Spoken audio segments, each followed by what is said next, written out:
Well, this is where Andy would usually come in. Our vaunted announcer, Andy Jensen. Don't know where he is. I just sent a text out to him. Hopefully he makes it in here.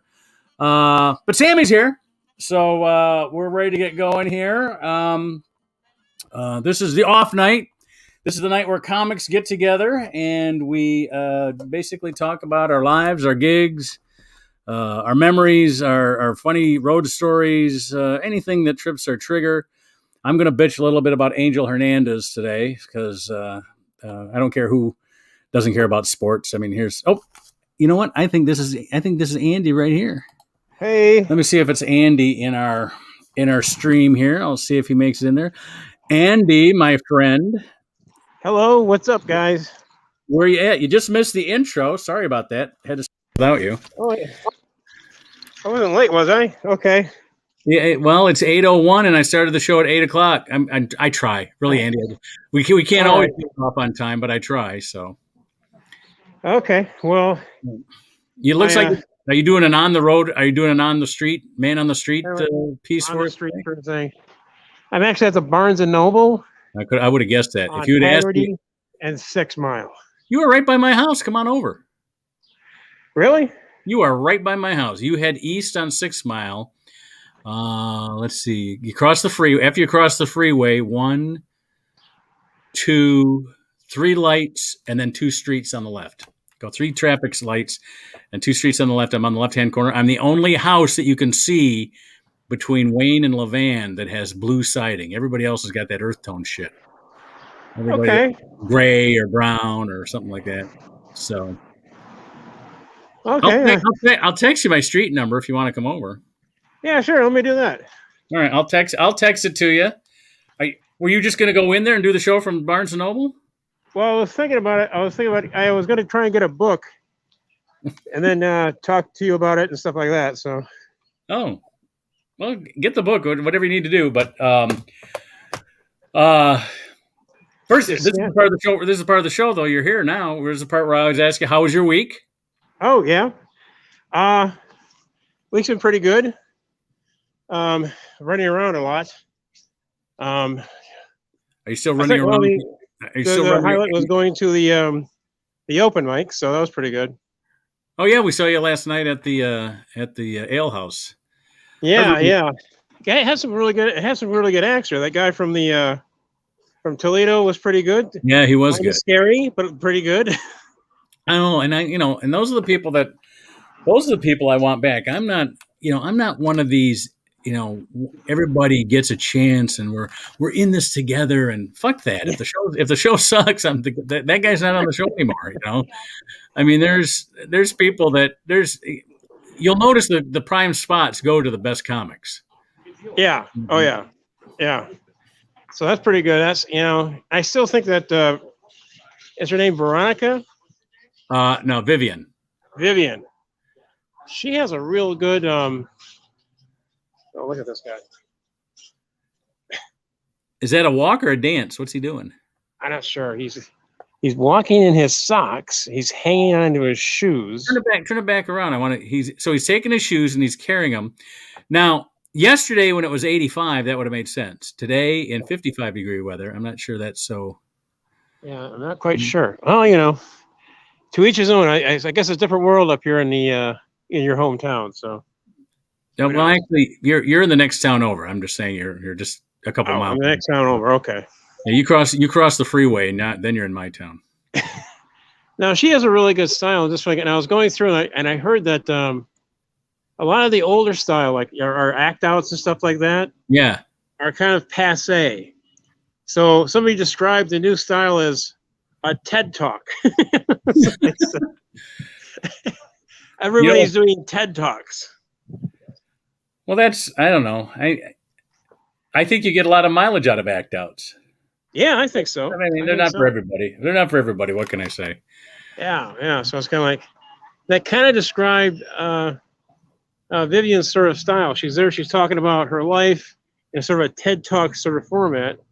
Then you had the guy doing the act out where he's like screaming about God, the destruction of God because you don't peel your fruits. Yeah, that's funny. That was funny. And then he did the great setup of, I used to do this with my mom, but I decided to use wife instead. Yeah. And he had the punchline at the end. That was funny. That was very funny.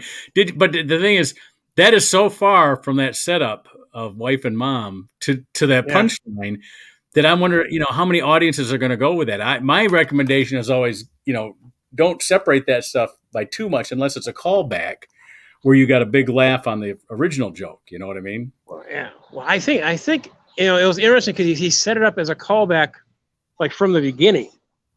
Yeah, I know. And he set up the whole premise of the thing about him, with the wife thing. And then I'll tell you what I liked about it though, is I've never seen anybody do that before. And I like when people experiment and try new stuff. Yeah, it was pretty good. So, and when I was with him, he was very energetic.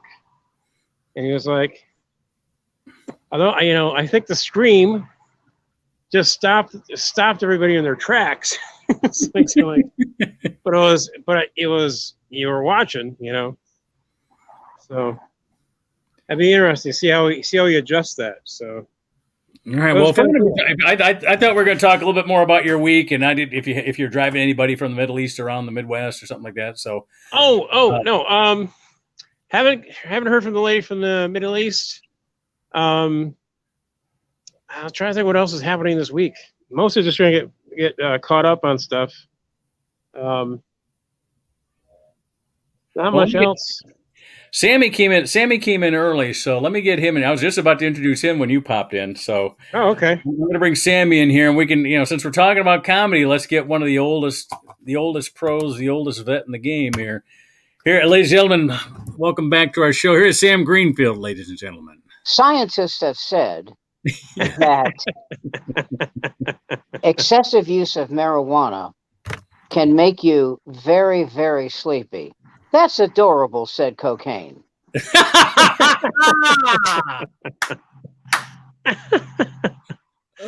All right. One actor is talking to another, and he says, "So how did that voiceover go? Did you get it?" And the other guy goes, "You didn't get it? Why not?" He goes, "Anti-Semitism."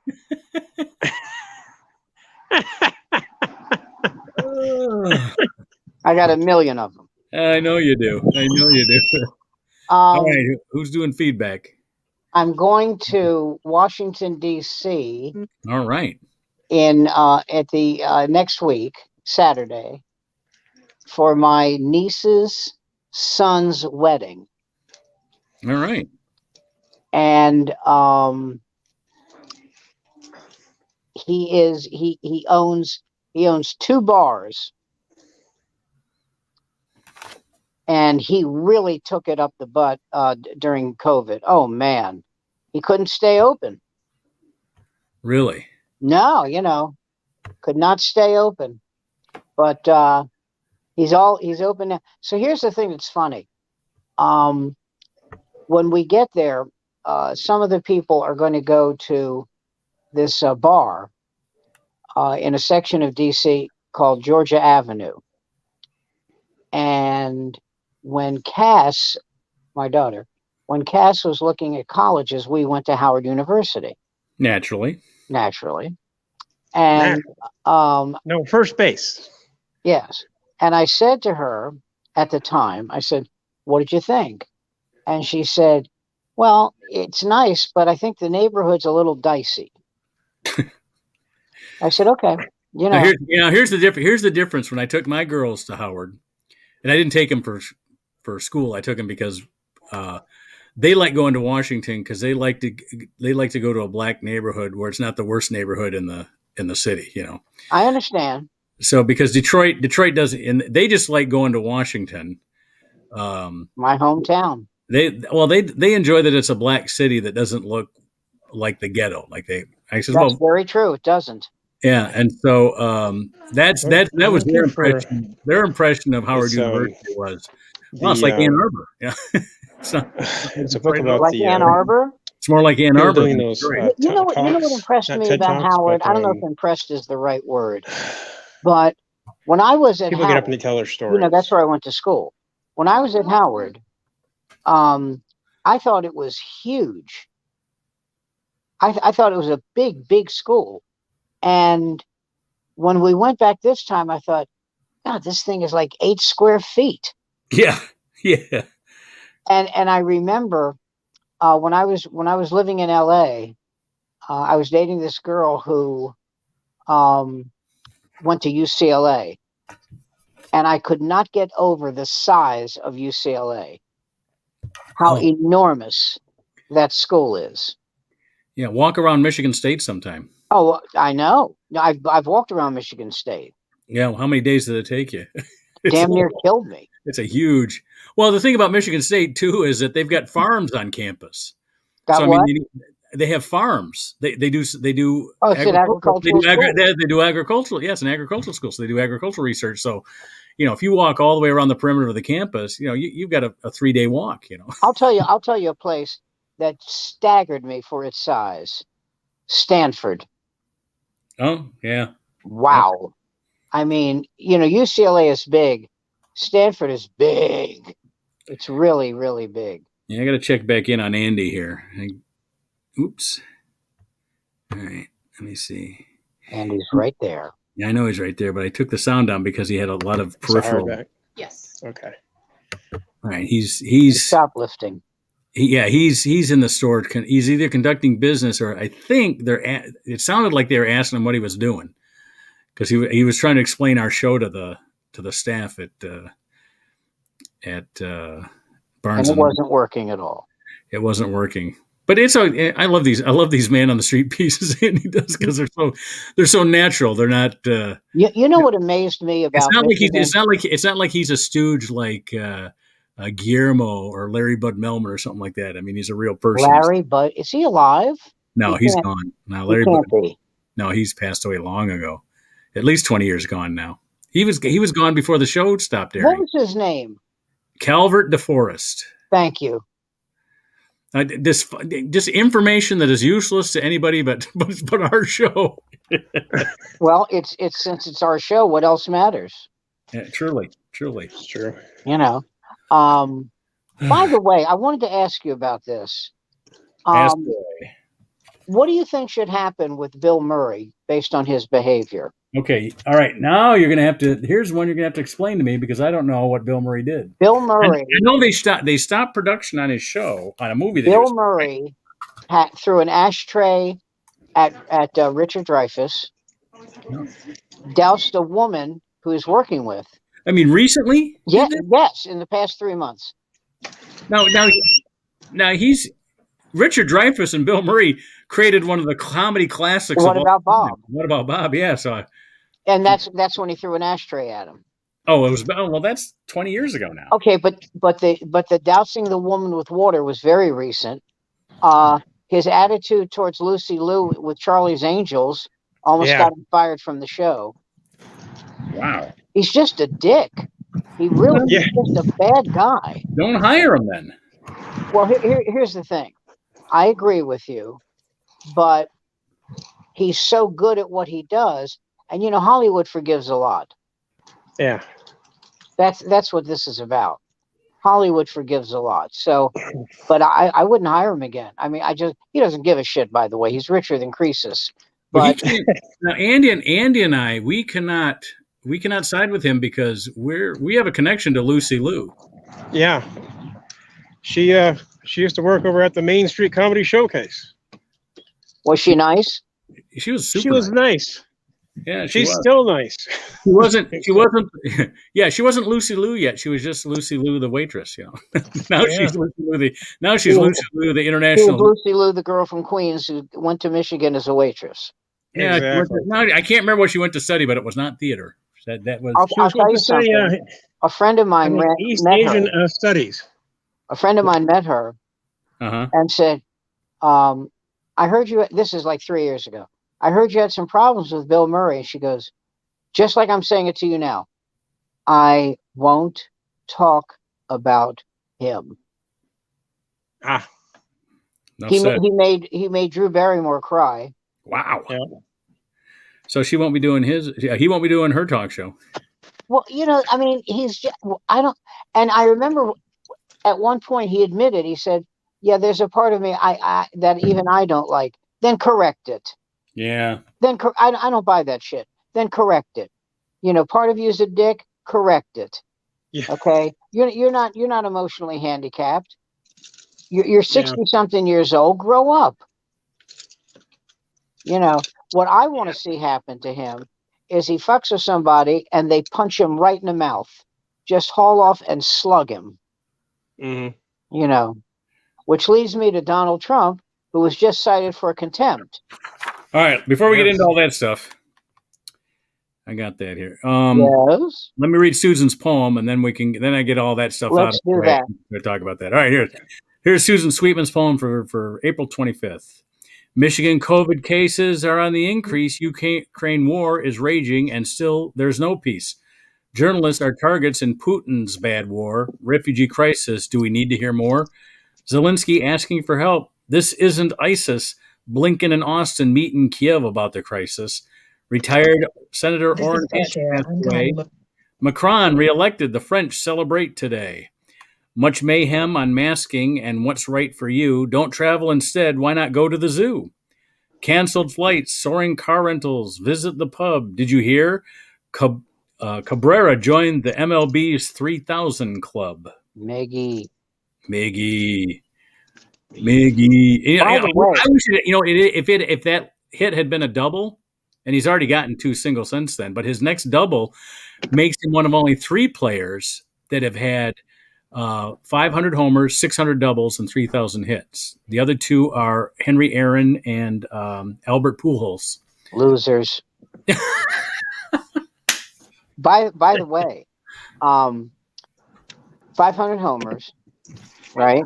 3,000 hits, right? And lifetime batting average over 300. Yes. There's only 2 other people like that. Yep.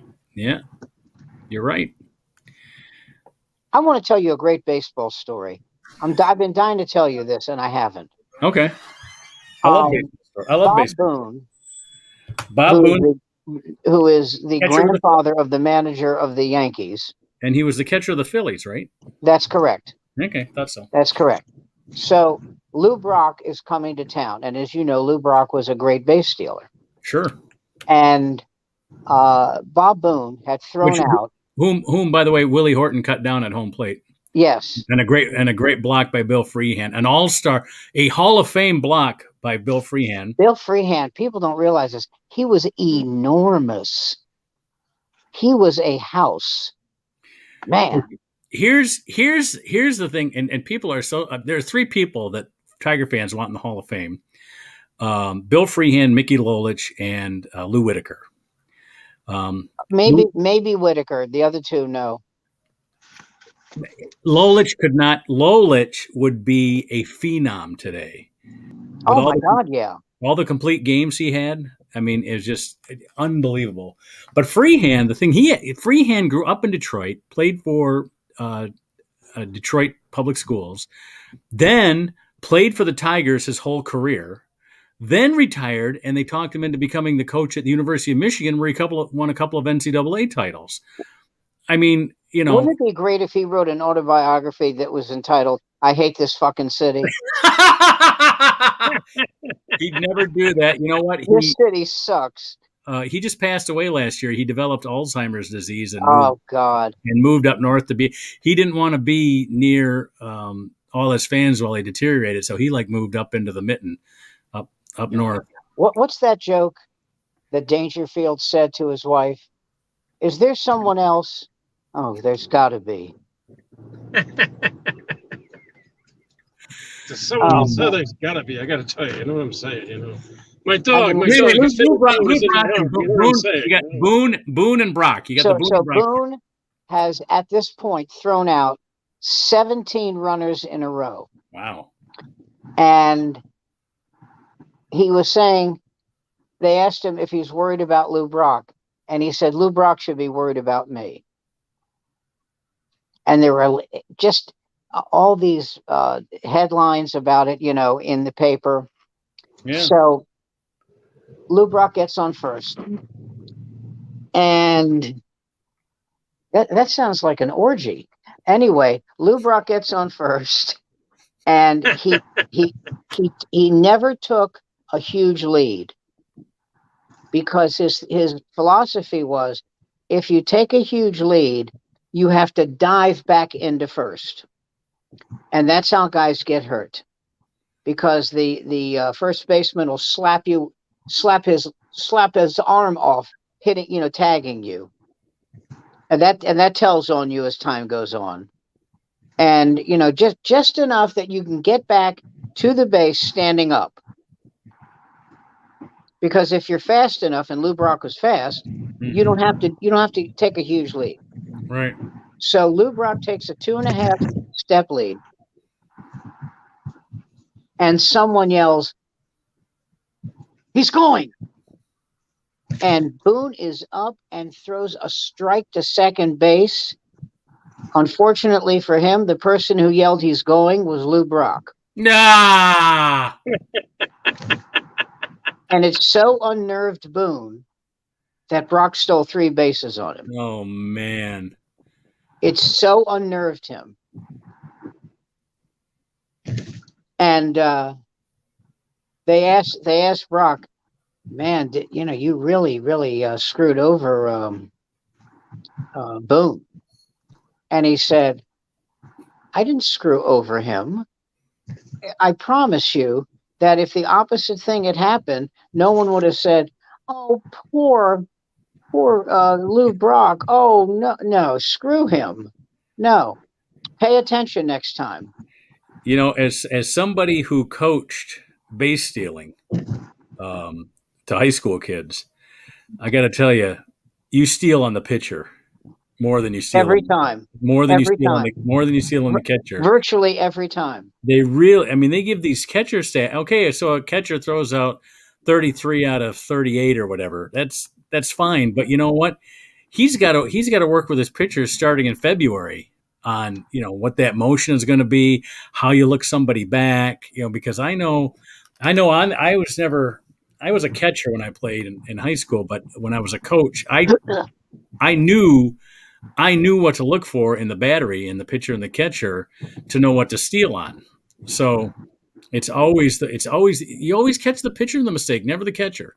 And not only that, but the pitcher has the ball, I believe, exponentially longer. Yes, the catcher has the ball for less than a second. Yeah, you throw it, throws it back. No, it's the pitcher. Right.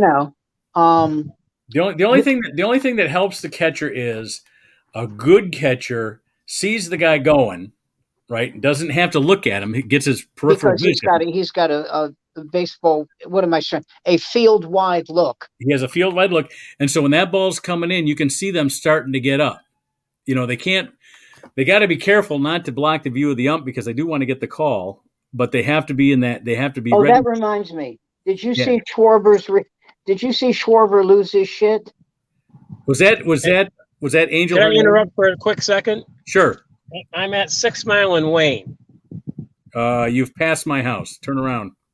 Okay, what street am I looking for? All right. When you come after you pass the light at Wayne, when you're going back towards the freeway on 6 Mile, it's the second street. It's called Gulfview. I'm right on the northeast corner of Gulfview and 6. What am I doing saying this on the air? Gulfview. Okay. I'm gonna text you my address so that I'm not saying it out loud on the. All right. On the air here. So at Gulfview, got it. Yeah, you'll see my blue Chevy Equinox right out front. Okay. All right, hold on. I'm going to the text right now. Let me see here. Andy. Yeah, I'd be afraid of Keep this part of the show up. It's riveting. I know. This is the best. This is the best we've done in the years, man. And by the way, as I'm looking at these screens, Andy looks like a rabbi. Yeah. I've been told that many a times by many different people. What kind of a name is Jensen? Swedish. It is. I guess it's Danish, Swedish, of some sort. Yeah. It's Scandinavian. Yeah. All right. Now we do our Scandinavian Jew jokes, right? Jumpen Yemeni. I wonder how that would go. Jewish Scandinavian guy.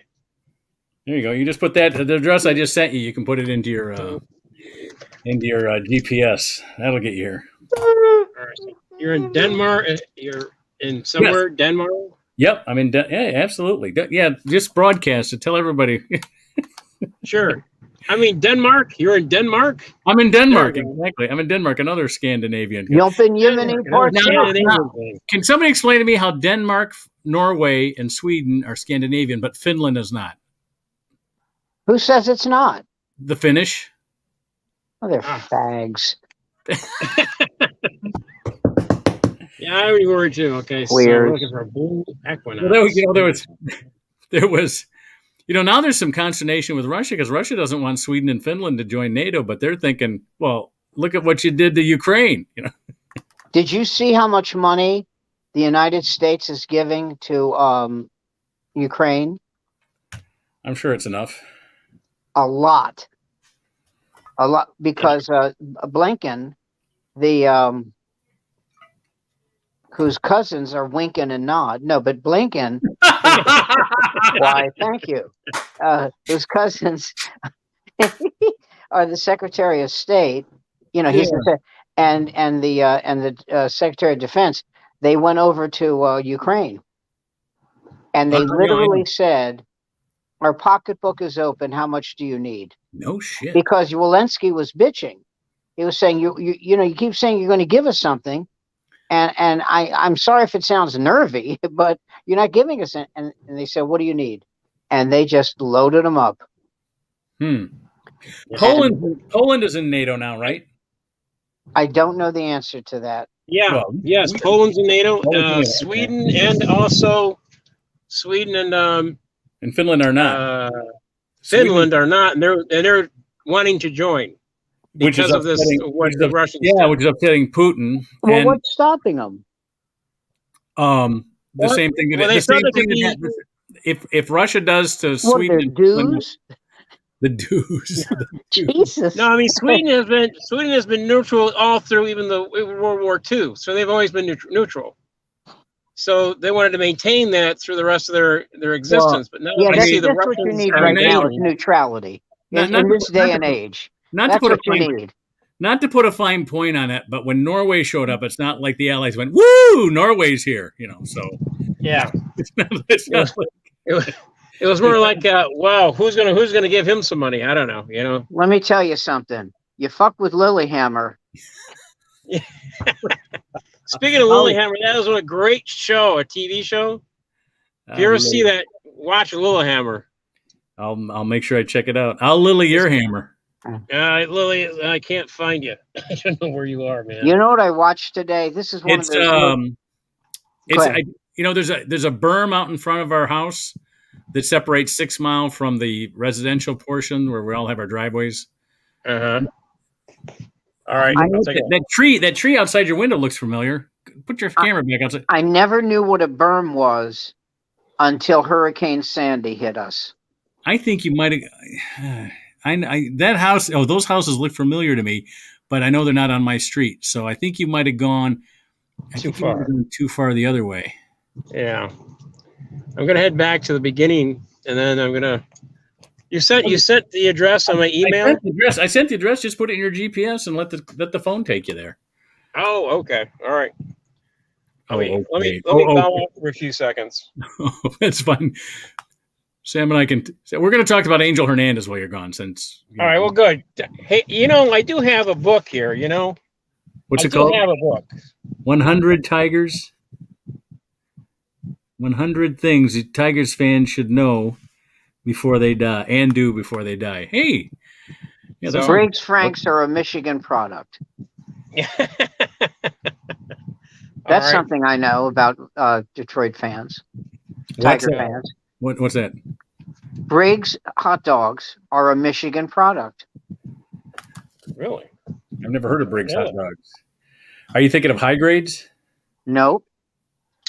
Oh, I didn't say it's around now. Oh, okay. I got it. What's that old joke?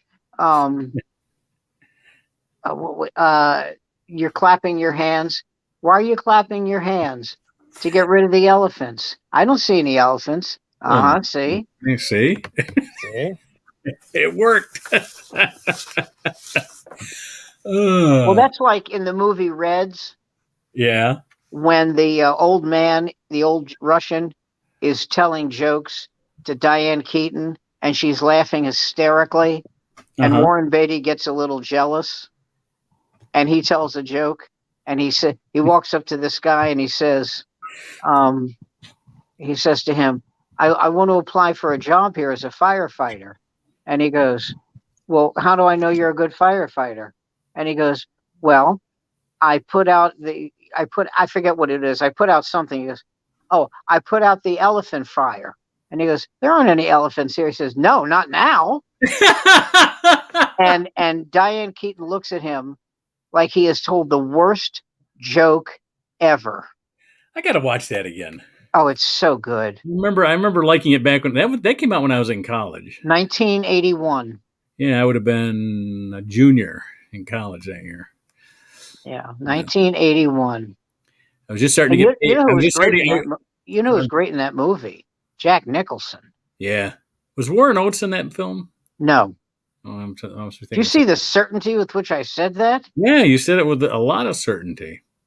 Because I know that show so well. George Plimpton was in it. Gene Hackman was in it. Man. Edward Herrmann was in it. All right, back to Angel Hernandez. Yes, please. God, please. How does he keep his job? I mean, they have photographic evidence of how bad he is. Oh, the ump? Yeah. But he's notorious. Do you think it's because he's Hispanic? I think it's because of, that and the union, probably. I think the union protects him. How much can they protect him, though, if he sucks? Yeah, well, have you seen, now you know that AAA is testing the computerized strike zone, right? Oh, good night, nurse. Yeah, they're sticking. I don't know if it's AAA or AA. They're moving it up. I think they had one A league last year. Maybe it's AA or AAA. I don't know how fast they're moving it up, but it's moving towards the majors as they perfect this technology. The ball, of course, Major League balls will be stitched with some sort of tracking device in it, which will be able to, determine. Then we're going to have to decide, where you had umps that could call any part of the ball.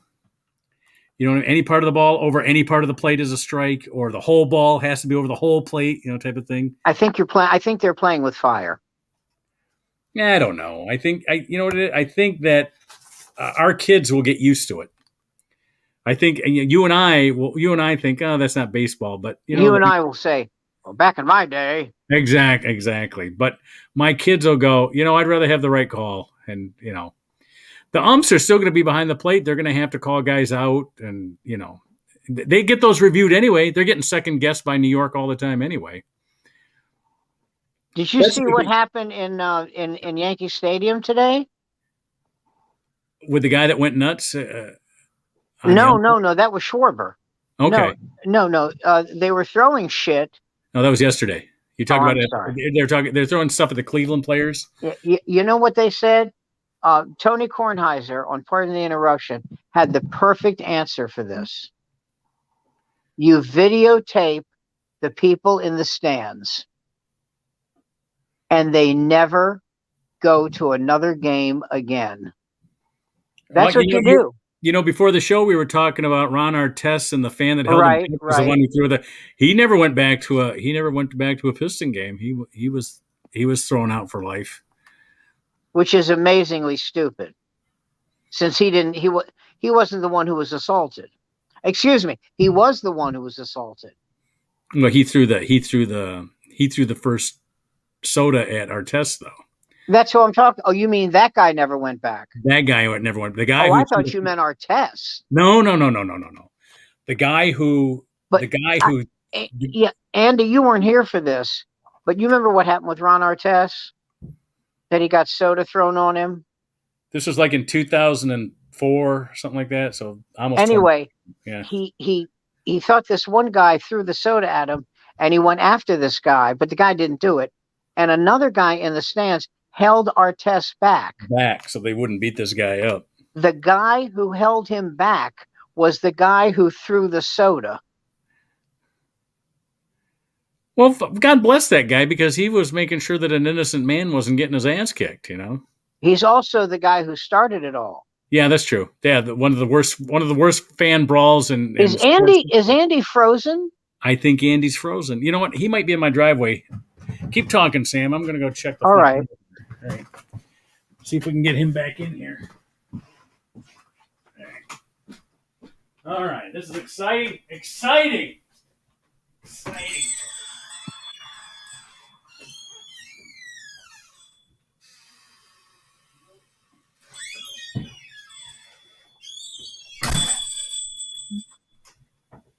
The man is having a hard time.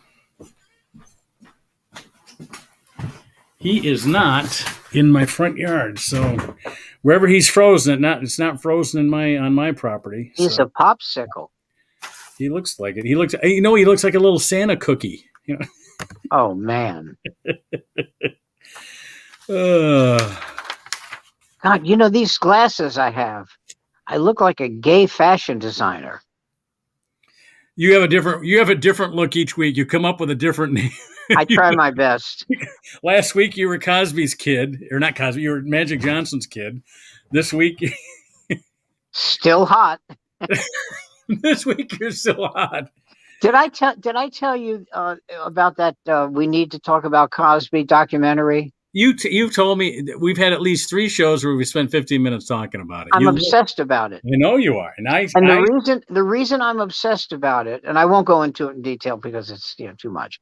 But the reason I'm obsessed about it is so rare to see someone as iconic in such a positive way as Cosby. I mean, $20 million to Spelman College, telling kids don't do drugs, and just a monster of a human being. Yeah. It just, and a condescending prick when, what's her name? God damn it. So how about this? How about a Bill Murray, Bill Cosby wrestling match? That's how we resolve the Bill Murray thing, as we say, all right. Well, here's the thing. How old is Bill Murray? 65? Is that a good guess? A little older than that. I think he's probably 70.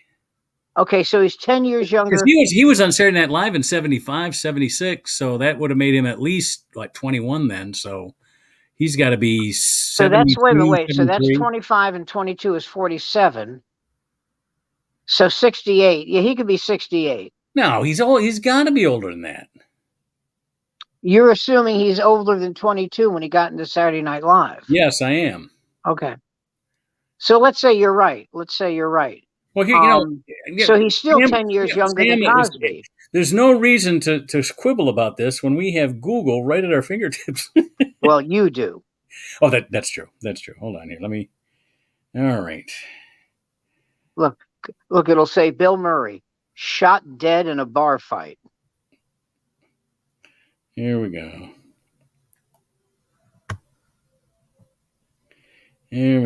Bill Murray.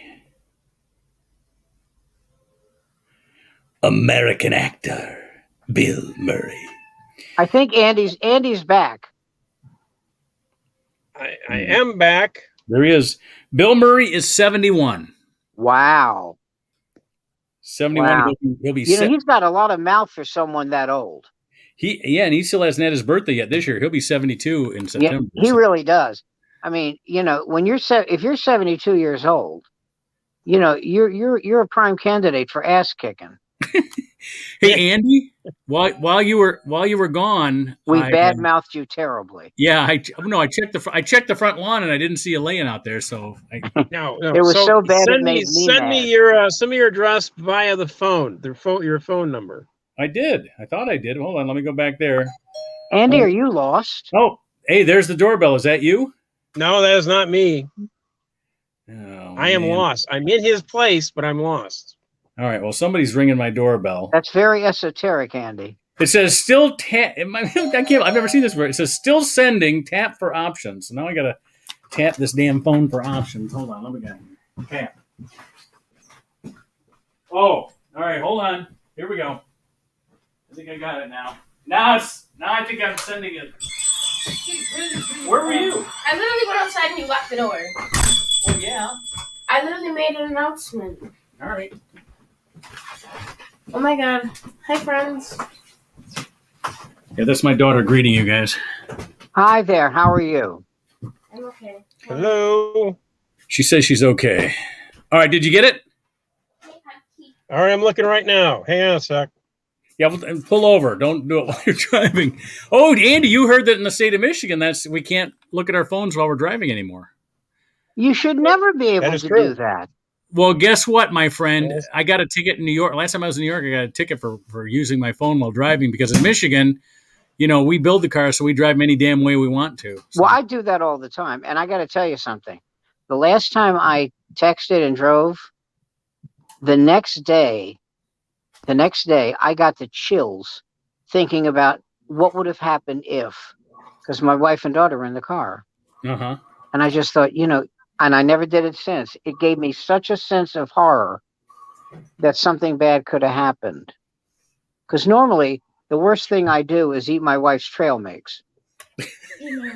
No, you're not going to admit to that now, are you? Has she left the apartment? No, she already knows. Oh, you heard her, right? So you did eat it, and you said you didn't? That's correct. You are so Trumpian. No, I didn't rape her. I just ate the trail mix. Take it easy. You bent that trail mix over a chair, baby. And gave it one of my nuts. I'm leaving. Oh my God. Sam, you just chased my daughter away. I have that effect on chicks. Yes, you do. Yes, you do. Yes, you do. I've worked with you before. Here's the best quote out of Sam Greenfield with a woman. Hey, where are you going? Yeah.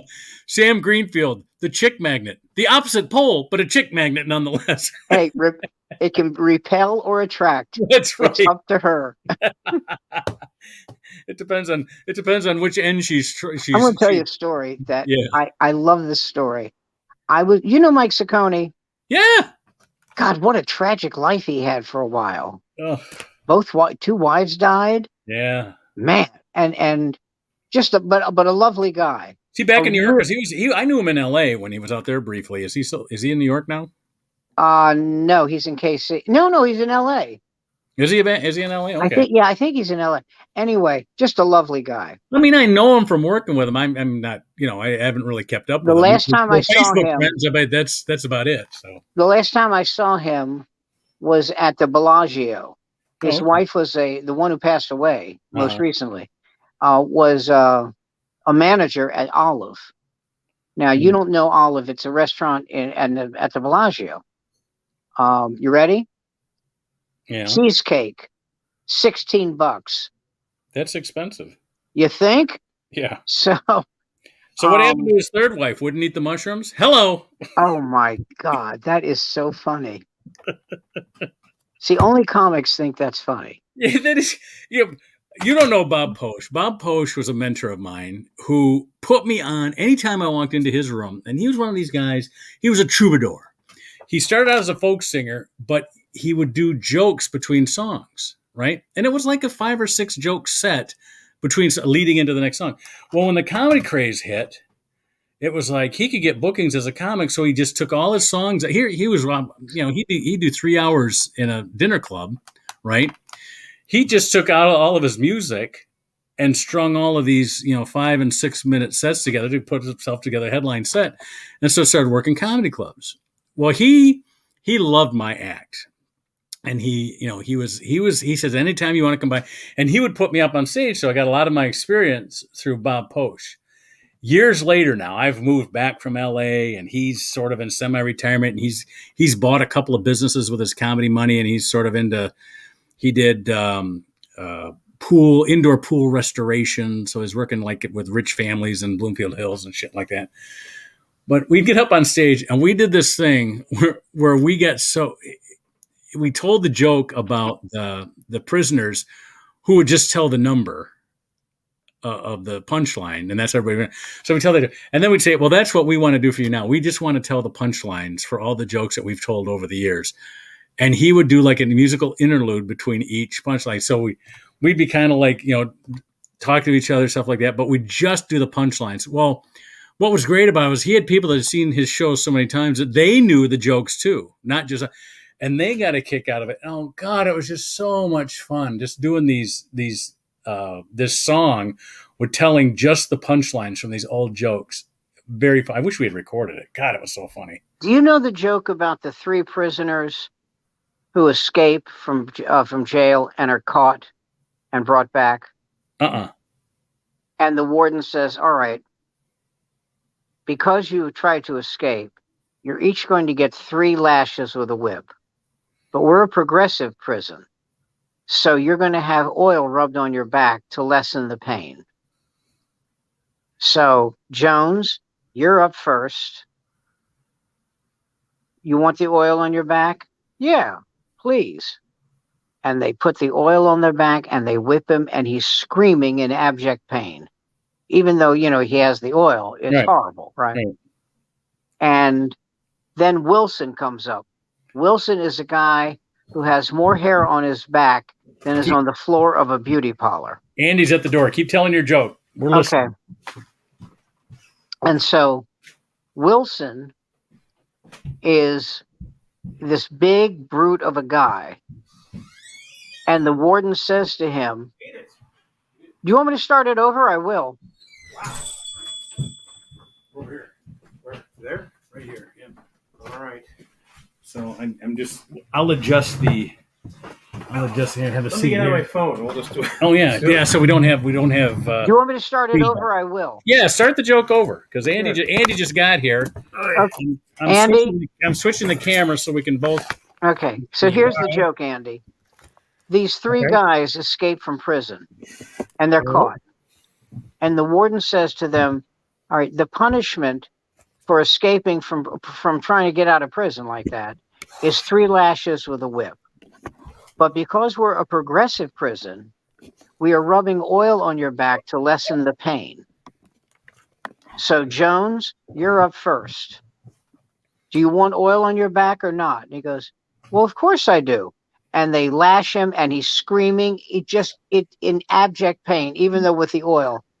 And they drag him away screaming and crying. And the next guy up is a guy named Wilson, who's got enough hair on his back. It just, he's a brute. And he's like 300 pounds and he's a tough son of a bitch. And they go, how much oil do you want on your back? He says, I don't want any oil. Whip away. and they go, that's 1.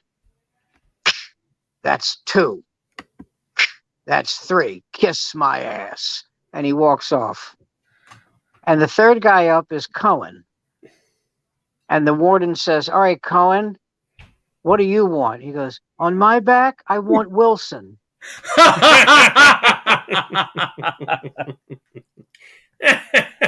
Oh, that's a long one. Is there the Oingy Boingy one? Oinky Boinky? The Oingy Boingy one? Is that? I'm almost done. Is that the one where is that the torture? Is that a torture one? Yeah, it's a torture one. All right, you got to turn your phone off. Okay. We're both on. I see. We're both on here, so turn yours off. All right. I thought we had that figured out already. No, I guess not. Okay, we'll call it. We'll get it off here. Sam's still with us, right? Yeah. I'm not leaving. Yeah. There we go. Still there? He's there. He's right there. See? Oh, I see. He's a small. I just redid the picture so the two of us were in the frame. Got it. It was pretty good. Yeah, nicely. All right. And I have some kind of blade through my skull. Yes. Wait, what is that? What is that? What happened? It's almost as bad as that hat you were wearing that one time. Oh my God. What is that? I have no idea. Oh, look, let me see. The cat wants to get involved now. Oh, it's a pillow. Oh, no, you know what it is? It's the couch. Okay. All right, Oingy Boingy. Let's hear the Oingy Boingy one. So these two, this explorer in the deepest forest of Africa is going in, and he's trying to find Dr. Livingston. He ends up getting captured by this group of natives, and they decide to hold him up, and they tie him up, and they give him a choice. The chief comes out and says, "You're going to die, but you have a choice. You can either face the blade and be beheaded, or you can have Oingy Boingy." I've heard this. And the guy goes, "Well, what's Oingy Boingy?" The entire village. Basically, you drop your drawers, and the entire village has sex with your rear end. And the guy goes, "Well," in the clubs we tell it differently. I know. And the guy goes, "Well, I guess I'd rather have Oingy Boingy." And then he goes to the tribe and says, "Tribe, you've heard it. Death by Oingy Boingy." So, that's it. That's all it was. It was a longer drawn out one, but I figured just. I don't understand why that's funny. I don't think you told it right. I think you didn't tell it right. The version I heard was, and I'll use Oingy Boingy since that's what you were. He says, there's three that they capture, and the natives say, all right, we're going to give you a choice. That's right. You're either going to take your time. I'm 74. Hey, we're thinking. He says, "Oh, I know what it was." He says to the first guy, "The first one is going to be, we're going to throw you off the cliff, or we're going to kill you by Oingy Boingy." And so the guy says, "Well, I know what a cliff is. I'll take my chance with Oingy Boingy." So here comes the tribe, and they all butt fuck him and rape him, and do whatever, have their way with him. Yeah. Until he dies. And so the second guy, they go, "Well, what do you want, death by throwing you off the cliff or Oingy Boingy?" He says, "Well, I know I'm not going to survive off the cliff. I might survive Oingy Boingy. I'll take Oingy Boingy." Well, they brutalize him even worse than the first guy because he's trying to hold up and hold out. And so finally he dies. And so the third guy goes, "You want death by throwing you over the cliff? Or do you want Oingy Boingy?" He goes, "Well, the other two guys died of Oingy Boingy. I'll take my chances getting thrown over the cliff." The chief goes, "All right, tribe, we're going to throw him over the cliff. But first, Oingy Boingy." Yes. Yeah, all right. I made the mistake. That's right. Okay, do you know this one? These three guys are captured by a tribe in Africa. Uh-huh. And one of them says, "Let me try to talk these guys, out of hurting us." No, wait a minute. To make that joke even better, he's got to have something that's so stupid that he thinks connects him with those people. No, you'll see. Oh, okay. All right. So he said, "Way to fuck the joke, Sweetman." So, Christ. Sam's telling a joke. Let me cut him off after 7 seconds. Jesus Christ. Yeah, this will be my first time telling a joke. Please help me out. Son of a bitch. I forgot. Just humping the joke. Sorry. Oh my God, you turd. Anyway, so. Oh God. As we get older, our ability to tell and understand. What do you mean, we white man? We white man. Oh, so anyway, so they try to tell a joke for crying out loud. Sure, Gilbert. So this guy says, "I'm going to try to talk these guys out of hurting us." So he says, "Listen, we know we are new to you and to your ways, but we come to you in peace." And they all yell, "Huzanga!"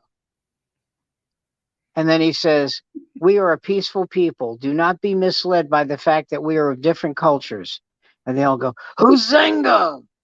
And then he says, I hope that we can establish a friendship based on brotherhood and love. And all the tribesmen go, Huzenga! And he says, I think it worked. I do. And one of the tribesmen says, would you like something to eat? And he says, yeah, where is it? He goes, it's 10 yards up that way, but be careful you don't step in the Huzenga.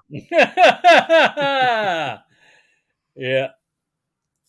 Oh, that was gripping. The version. And any comment on it, Mark, or are we good to go? Did you give the punchline? I really like punchlines. Was there a punchline involved?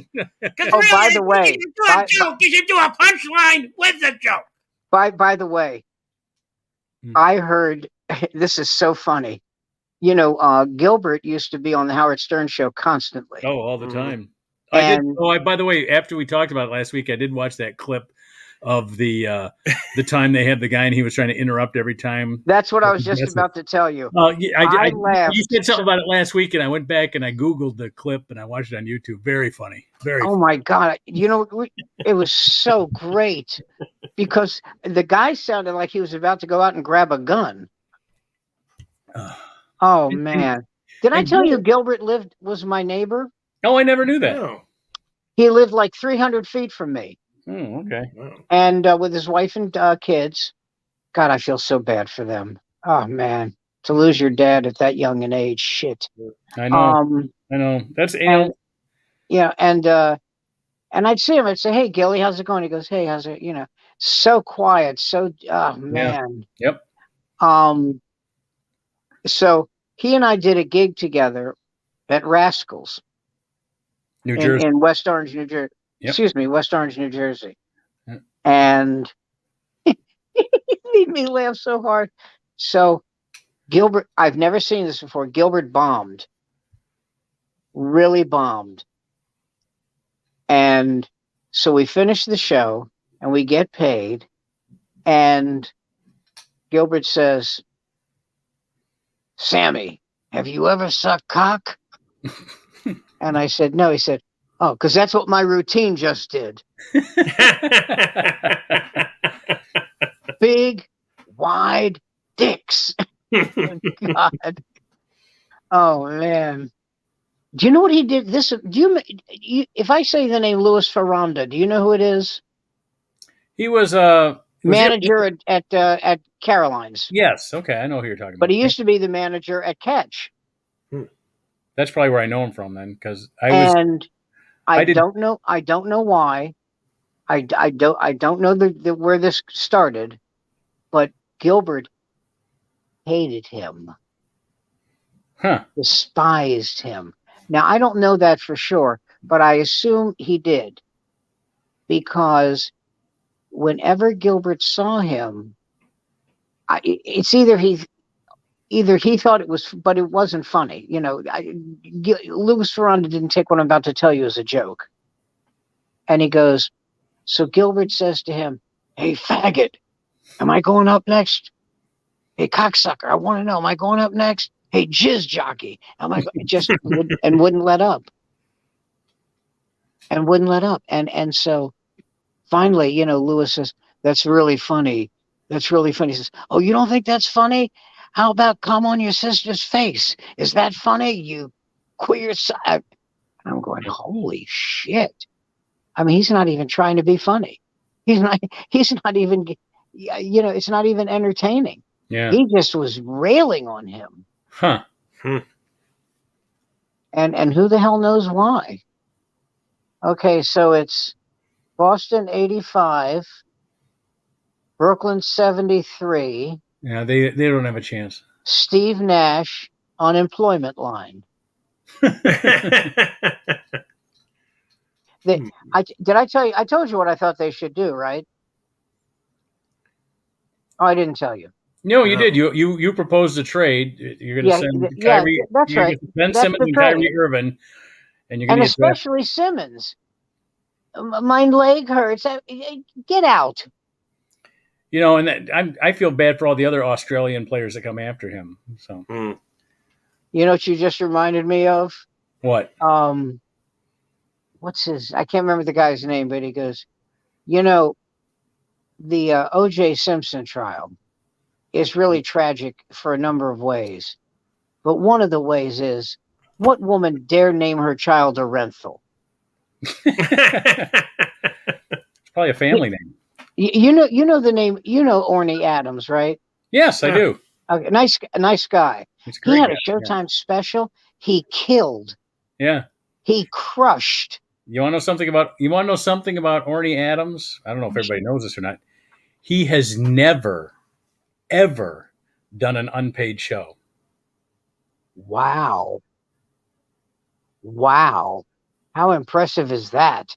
That's very impressive. It's like Al Kaline graduating high school on Friday and suiting up for the Tigers on Sunday. You know. I think Orny wins that one. Yeah, you're right, because it's probably easy. It's probably never ever did a free gig. Are you kidding? He never ever did a free. Never How did. Many times have you heard this? Hey, listen, I'd like to pay you, but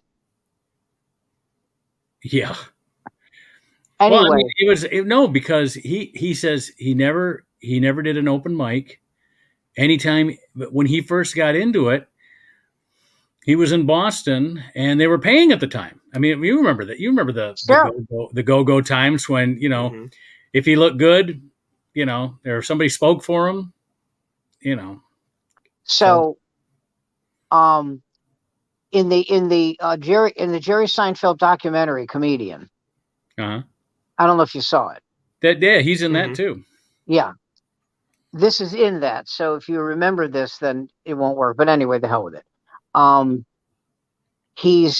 It takes place at the Montreal Comedy Festival. Right. And he's trying to impress this girl in Montreal. Orny is.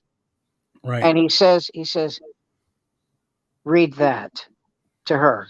And it says, and she's reading. Comedian Orny Adams wowed the audience with a string of one-liners that any comic would be more than thrilled to have. And she goes, yeah. He goes, well, aren't you impressed? She goes, I don't understand. Well, what is it you don't understand? Well, what woman would name her child Orny? And I thought, man, you can hear that balloon going pop. Oh man. Well, he did a great play on his name though. I mean, Oh no. You know what I loved about him, and I liked him a lot. He's not gone, so you can still love him. Well, people change. No, he was driven, okay, but he wasn't obnoxious about it. Yes. Yeah, that's absolutely right. He in other words, if you went into his room in a hotel or even in his house, there were like 15 books of writing, joke writing. Right. But he never ever said, what do you think of this one? What do you think? Not once, not ever. And I said to him once, I said, you're the first comic who has never asked me about that. You know, what do you think of this one? And he said something so funny. He said, you know, maybe people don't respect your opinion. And I said, God, I hope that's it. He said, what do you mean? I said, that means they'll never ask me. I don't give a shit if they respect my, you know, that's okay with me. I'm fine with that. I don't want to be asked that, you know. These comics who like, there was a comic, John something, I can't remember his name. It was like a John McSomething. And he would talk only as Woody Allen. Oh, God. And it drove me insane. That would drive everybody insane. Wow. Evidently not him. I'm sure friends of Woody Allen don't want him talking like Woody Allen all the time. Can you imagine? Oh. I did Jimmy Stewart for quite a while. I went to I got a picture of people just going, "Hey Woody, could you knock off the Woody routine for a little bit? We're getting a little bit worn out." Yeah, we're trying to do the right thing here, Woody. So That would be like if Johnny and Johnny Carson and Ed McMahon, when they went out to dinner together, Ed McMahon repeated everything Johnny Carson said. You know something? You know something that really, I don't know why this makes me feel bad, but it really makes me feel bad that when I discovered that Carson was a prick. Aw, really? Yeah, it did, because I mean, he doesn't have to be, Mr. Chuckles. Hey, our poets here. Our poet laureate. We saw the poems right here. Yeah, if you made a few notes on it. Anyway, Andy comes into the show and he's at Barnes and Noble, and I recognized her. I said, "Come on by." Yeah, so that's why he gave me a shot to come on home. I got lost. He was already 9/10 of the way. Finding our house. Well, we're in Denmark. Did some shoplifting, and then he came right over. Yeah, Yeah.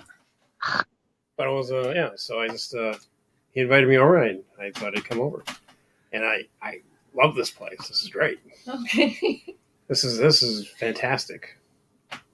It's everything a woman could dream of. Yeah, I like to tell people. The mess. I like to tell everybody. The cat scratches the boxes over there, books we don't have on. To me, the most impressive is the Kirkland towel. The towels.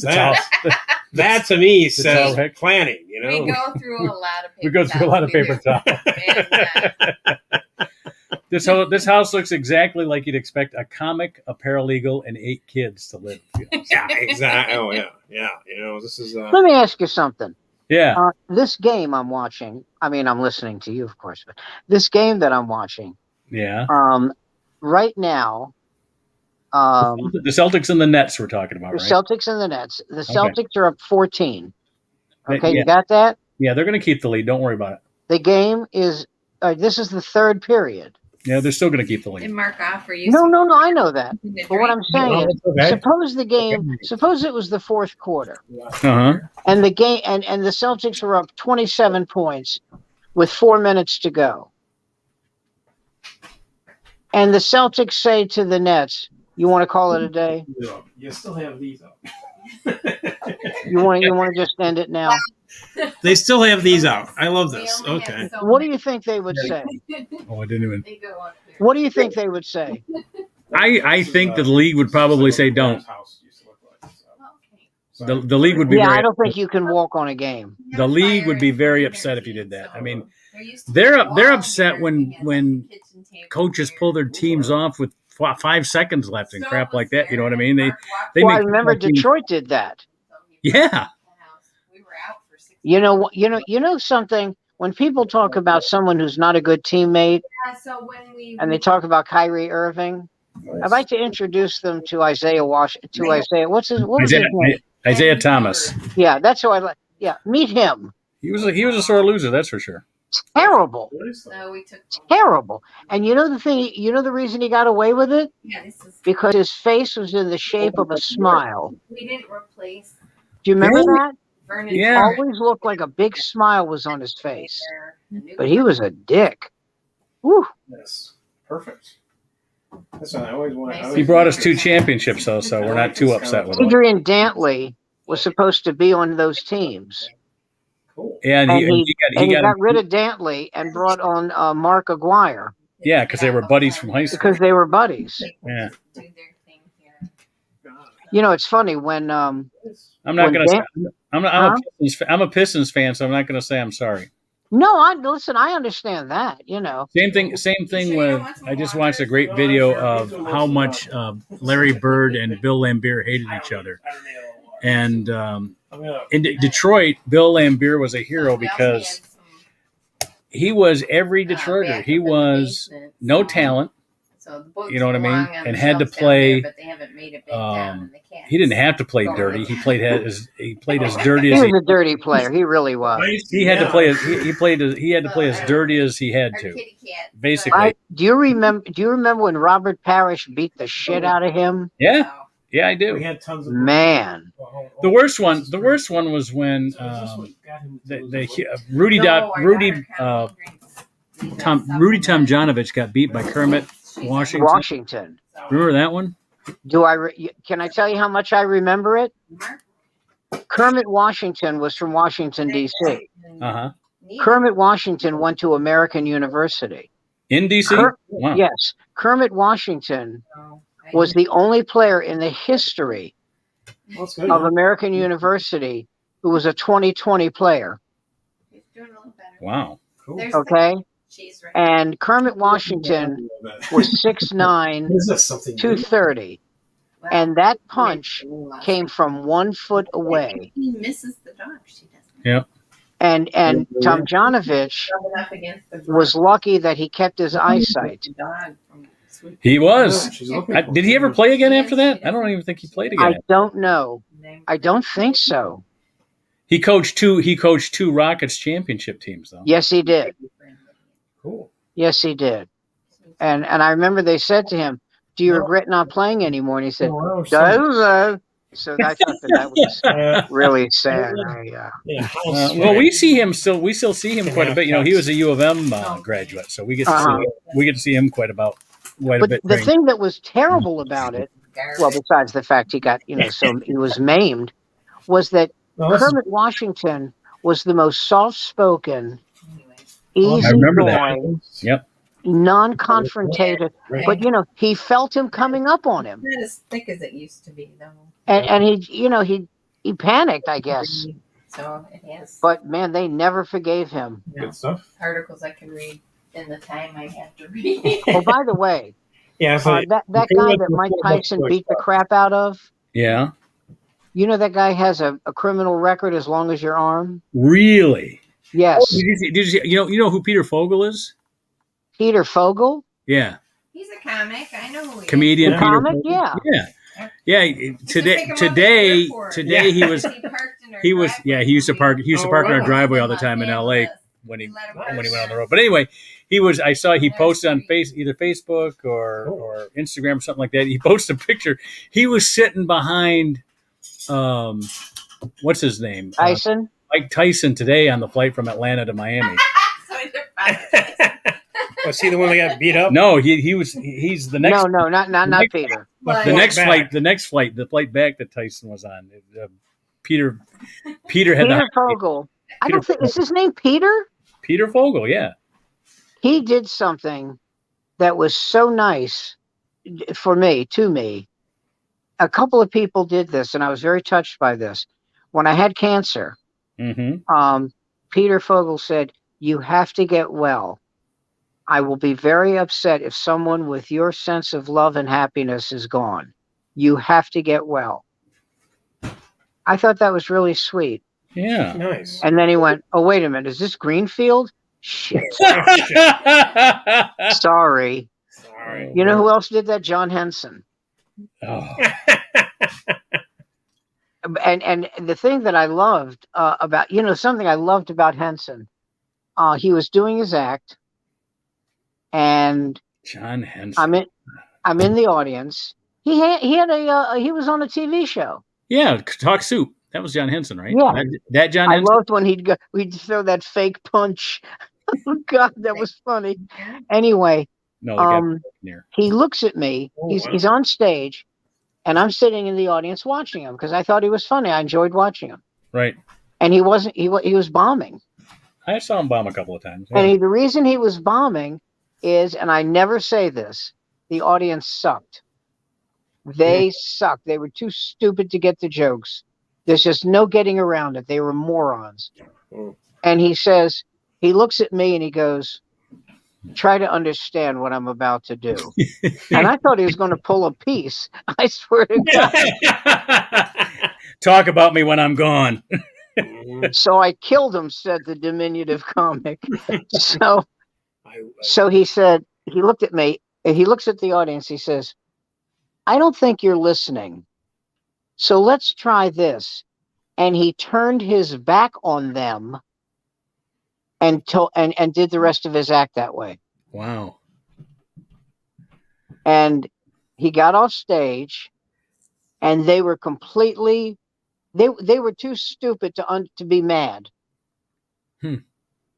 They were too dumb to be mad at him. And he said, "Was that too much?" And he meant it. I went, not for my money. They were idiots. That sounds like every show after midnight I did in Chicago. Did you work those rooms in Chicago yes, because their bars are open till 4:00 in the morning. So they had some shows at like 2 and 3 in the morning. Yes. Man, God, those were the days. I mean, no, honestly, it was like you'd already made your $1,000 for the week, and they had another 300 for you. It's 4 That's right. in the morning. And I'll tell you what happened with me, and I was amazed this happened. I got the 300, right? Right. And then I killed. They had another show, and I killed. Right. I smoked, and so I said, "All right, I'm done." I didn't say that to the audience, but I'm done. So I said, "Folks, I couldn't be happier than to be in front of an audience like you. Thank you very much." And this guy yells, "Don't go!" And they passed the hat. Yeah, that was Chicago. Chicago would do that. Yeah, and I got another $600. Yeah. Wow. Yeah, Chicago was a pass the hat kind of town. I used to love that. Absolutely. I might try to do that again sometime. Well, I did a show in God damn it. It was a town about 35 miles from Canada. I can't remember the name of it now. In New York. Plattsburgh. All right. Plattsburgh, that's it. And this is how the show went, okay? You had 180 people in the audience, okay? I'm making that up, but let's say about 180. And the cover charge was $15. Wow. And if you were the headliner, you got 80, and the acts got all the money, because they made so much money on booze, they didn't need your cover. And so, what's 180 times 15? 1,800, $2,700. It's good money. Okay, so I got $2,500. I got $2,200, and the opening act, who by the way only did 10 minutes, got $500. Yeah, it's a good deal. So I said to him, somebody said, you're not going to ask him, are you okay with the money? I said, we haven't met, have we? I don't give a shit if he's happy with it or not. He just got $500 for 10 minutes. Yeah, oh shit. That's hooker money. Are you kidding me? Get the fuck out of here. Is that enough for you? You talk about passing the hat. Yeah. I did a show with, do you know Fraser Smith? No. Fraser Smith and Joe Napoti. I know Joe. And they were in Birmingham. And they were Michigan? Birmingham, Michigan, at the Townsend Hotel, which is one of the hoity-toity places here. Uh-huh. And they were doing, I think it was for a Boy Scout camp or something. They were doing a charity event. Gotcha. But they said, everybody paid, $100 a ticket, but we could only, the fire marshal would only allow us 170 people in here. And they had showed a film sort of thing. And so we're going to auction off some of the things that they gave us. They had it at a table. They go, we're not getting enough for the silent auction. So they took the things off the silent auction table, and the two of them got up, and you would have thought they would rehearse this before, or maybe they had done it before. I don't know. But they did the best job of selling the shit out of this, charitable merchandise that they were. Good for them. And who else was at that show was Elaine Boozler.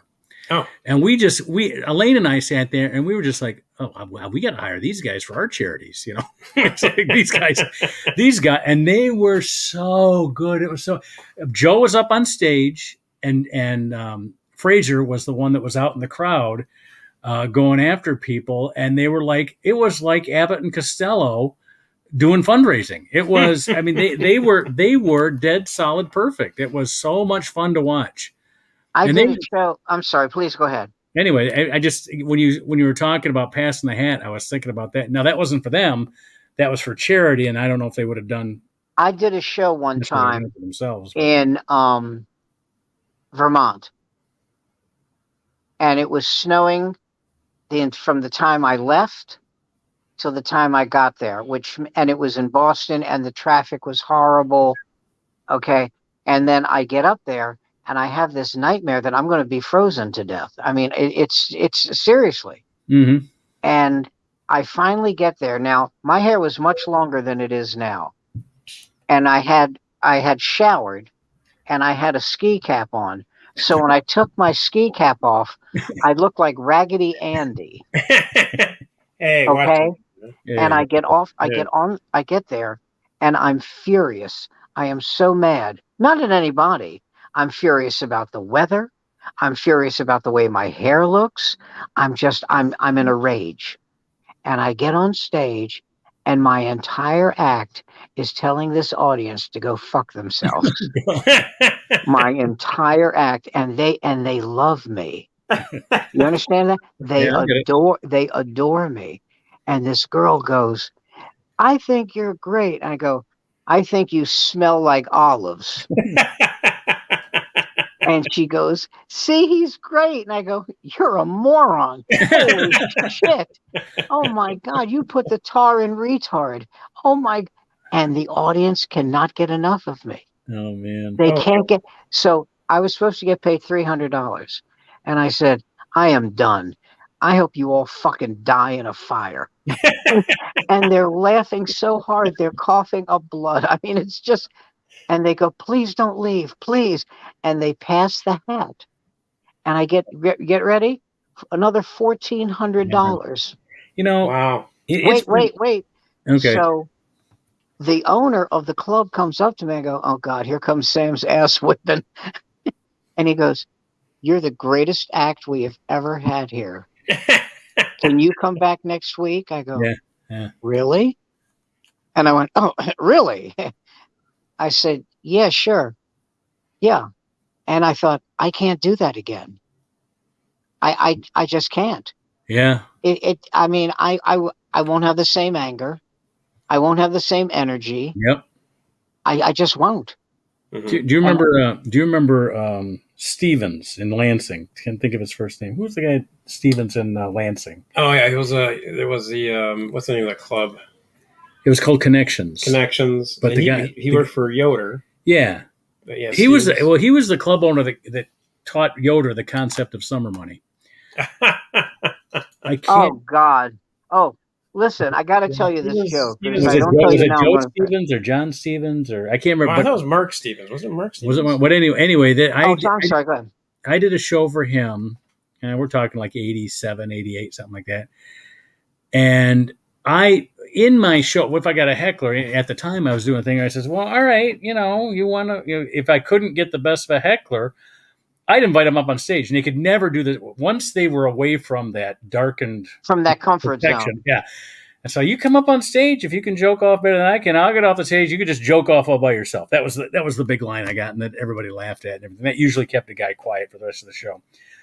Well, the next time I come to town to headline, Frank Stevens.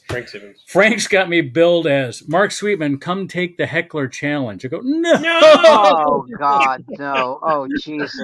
No. Oh man. Just what you needed. Exactly. So this. All right. So there's a. I want to get this right. So there's a horse. There's two horses, and they're in Ringling Brothers. All right. And one horse says to the other, one horse is black and one horse is white. And the black horse says to the white horse, "I'm done. I've had it. I can't do this anymore. Okay. I don't know what I'm going to do. Maybe I'll be in Westerns. I don't know, but I'm not going to be doing this shit anymore. I can't take it." He says, "Are you sure?" He says, "I swear to God, I can't do it." So the white horse says, "Well, I wish you nothing but the best of luck." So he says, "Thanks." So a year later, the horse is back. The white horse is back. And he sees the black horse. And he just looks terrible. He's got a straw hat with ear holes. His hooves are shit caked. I mean, he's just in hell. He's bent over. He can barely move. And the white horse says to him, "Blackie, what happened to you? You had dreams. You had hopes. What happened? And the black horse goes, Yoder. Ah! Ah! Now I did that. That Yoder was for you, but it can be any agent that you want to name.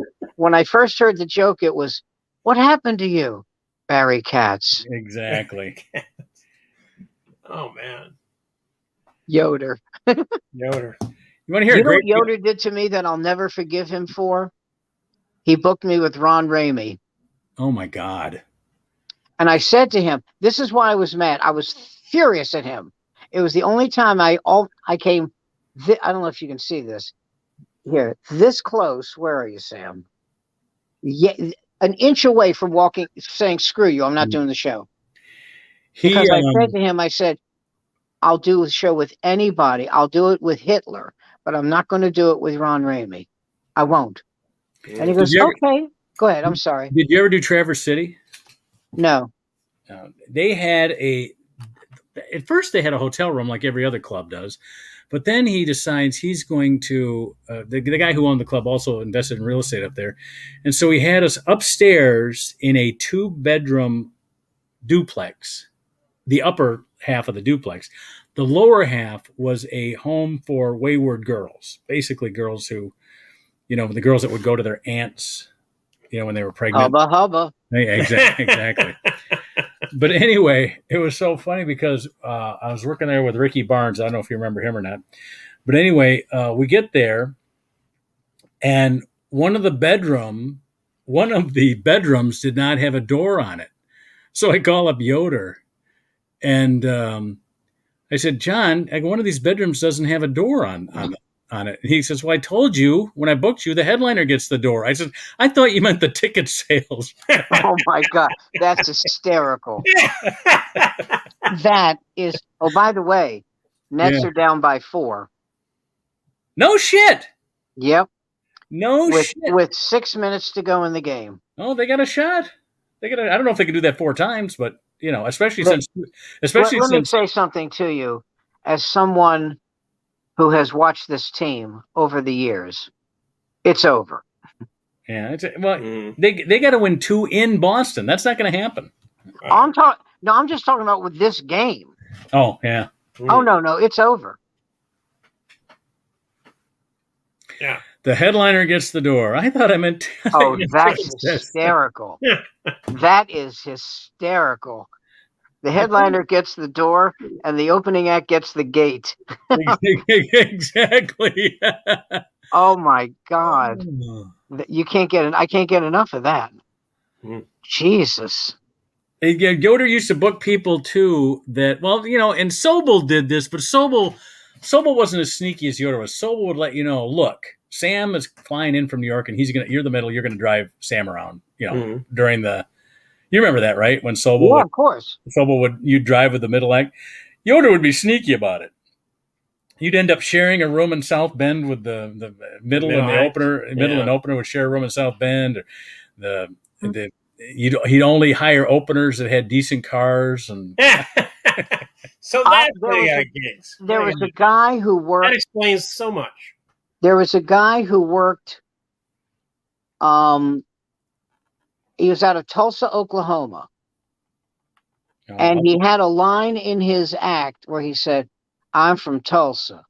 That's a slut spelled backwards. Do you know what I'm talking about? And he used a whip in his act. Oh. I know who you're talking about. I just can't think of his name right now. And Sobel talked me into letting him and his girlfriend take the big bedroom. No shit. No. And about a year later, Sobel said, listen, this guy's going to be in here with his girlfriend. He said, then rent her a fucking room. I said, I'm not giving up my room. I did it once for the worst act I've ever had I've ever worked with in my life.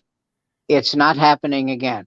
Sam, normally you're a reasonable man. I said, I'm not a chump. Don't play me for a chump, and don't try to kiss my ass by saying I'm reasonable. How about this? I'm not reasonable. I'm a dick. tell him to get his own fucking room. And I don't want to talk about this anymore. And I lost my mind at this point. I went, and if we talk about it one more time, you can get another headliner. And I've never seen Sobel go, okay. Okay. Yeah. Oh, by the way, Sobel, about a year ago, says to me, oh, I'm sorry, we're running short. Well, I'll make this fast. Sobel says to me, I got a gig for you. It pays this much. He goes, my cut is 20%. I went, no, it's not. I said, you're not my manager. It's 10 or I don't want it. Right. So he said, all right. I have never heard his voice again about anything. Huh. All right, well, that's another 90 minutes with the boys, the old boys of comedy, and thanks for hanging out with us. It's always fun getting together with Sam and Andy and Mark and just talking about today, yesterday, tomorrow, and next week, Mark will teach us all how to tell a joke. I'm sorry. You didn't deserve that. That was a cheap shit. I'm guilty. I'm sorry. I'm guilty. What can I say?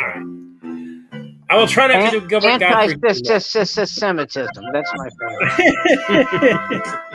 Anyway, guys, thanks for stay well. Thank you, everybody. Thanks for joining us, and we'll see you every Monday night at 8:00. We'll see you next Monday. Good night, everybody. I'm going to watch the next Eat It. Take care.